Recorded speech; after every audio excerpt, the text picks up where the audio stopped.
Antes que nada, decir que este es un trabajo para la materia lingüística del texto, donde vamos a hablar sobre el estudio de caso. Yo soy Andrés Severo y estoy con mi compañero David Mayorga. Y pues el tema de caso que nos correspondió es las habilidades intelectuales y comunicativas en personas políglotas. Las personas políglotas son aquellas que pueden hablar más de una lengua, en sí pueden hablar varias lenguas al mismo tiempo y tener la retentiva de su gramática, de su léxico y de todo tipo de expresiones que pueden realizar. Entonces, para hablar un poco sobre lo que tienen estas personas y las capacidades que pueden llegar a tener, hay que tener en cuenta que la gente que habla dos o más lenguas tienden a tener un cerebro con más forma que una persona monolingüe. Que es una persona monolingüe? Una persona monolingüe es alguien que habla netamente una lengua. Hay numerosos estudios que han demostrado que dominar un par de idiomas puede aumentar el tamaño de algunas zonas cerebrales. Todas estas zonas son normalmente encargadas del pensamiento y del procesamiento del mismo. Esto puede llevar de cierta forma a una mejora de ciertas habilidades cognitivas. Hay una nueva investigación que fue realizada por científicos de la Universidad de Georgetown en Washington y publicada en la revista Cerebral Cortex, que arrojó algo más a la luz sobre la cuestión.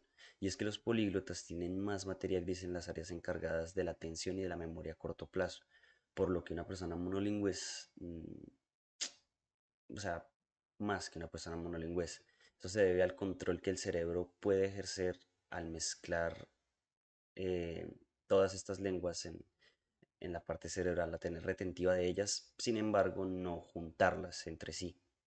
Los investigadores compararon la densidad de las neuronas y sinapsis que tenían ciertas regiones del cerebro relacionadas con el manejo del lenguaje en adultos, en bilingües, español e inglés, y hablantes de solo inglés. Y tal como se esperaba, se observaron que quienes usaban las dos lenguas tenían mucha más sustancia gris que los monolingüeses en las regiones implicadas del cerebro, tanto como para atención como para memoria.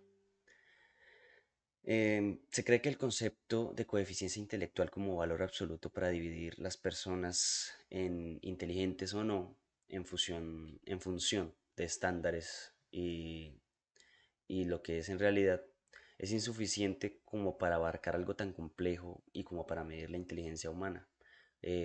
Un profesor de Harvard que se llama Howard Gardner, él luchó bastante contra la idea que hoy conocemos y que lleva varias décadas, que es de afirmar que existen 8 tipos de inteligencia que son independientes entre sí y que cada persona destaca en el manejo de una o de varias.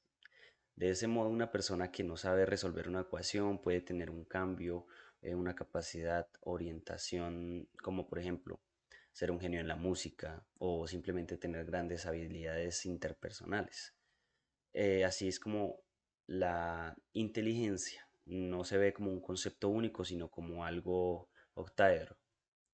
Aproximadamente en 1940, Benjamin Lee Whorf, él era un lingüístico estadounidense que fue discípulo de Sapir, publicó un artículo que se llamaba Ciencia y Lingüística, en el que afirmaba algo que resultaba muy provocador como sugerente. Eh, Visiblemente se impresionaba por las particularidades de las lenguas de los nativos norteamericanos, y él decía que la visión del mundo que tenemos como seres humanos se determina por la lengua que hablamos, hasta el punto de que sería un sistema preciso lingüístico y que sería responsable configurar el pensamiento. Desde esta perspectiva, adquirir una lengua concreta supondría hacerse una herramienta básica e indescriptible, no solo para comprender el mundo, sino en cierta manera para crearlo, para darle forma a nuestro cerebro y para tener conceptos de pensamiento. Bueno, compañeros, hoy les voy a hablar sobre los factores y las condiciones del bilingüismo y las ventajas de aprender un nuevo idioma. Entonces, desde el punto de la psicología, aprender un nuevo idioma es muy positivo, pero siempre no ha sido así, ya que hasta la década de los 60 se creía que entorpecía la capacidad intelectual de los jóvenes, niños y adultos, ya que ir traduciendo del idioma simultáneamente lo que aprendían y lo que escuchaban, perdían el tiempo y el esfuerzo aprendido. Desde esa década hasta la actualidad se ha comprendido que no perjudica prácticamente, sino que beneficia.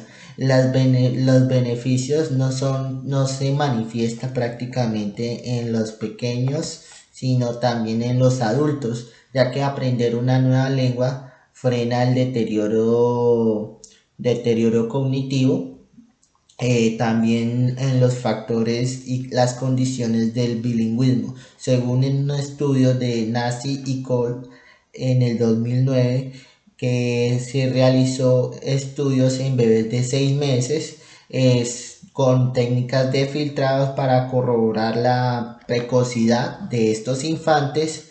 Las conclusiones que fueron sorprendentes, que estos niños o estos bebés de con medio año ya son capaces de distinguir la lengua materna y otra segunda lengua, pero esto no quiere decir que pueda o sepan discriminar los detalles fonéticos del idioma, pero sí pueden distinguir la información